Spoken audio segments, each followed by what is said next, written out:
Баршаңызға қайырлы күн. Уақытыңызды үнемдеу үшін қолдан тефтелейін дайындаңыз.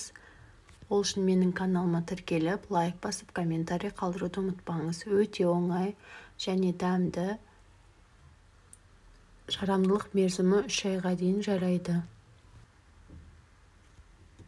Осылай пакеттерге бөліп сақтап қоясыз. Бізге қажетті фарш 600 грамм, оған 100 грамм күріш, 400 грамм пияз, 20 грамм тұз және 10 грамм қара бұрыш.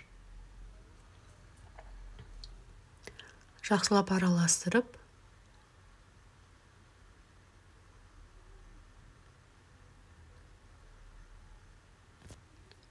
пакетімізге қайтадан салып,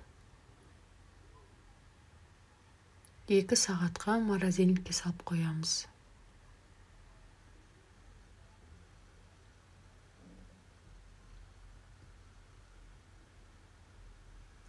Одан қайтадан оны мясорубкадан өткізіп, 70 граммнан 60 граммнан бөліп, осылай домалақ етіп жасаймыз. Суға батырып жасаңыздар, қолдарыңызға жабыспайды.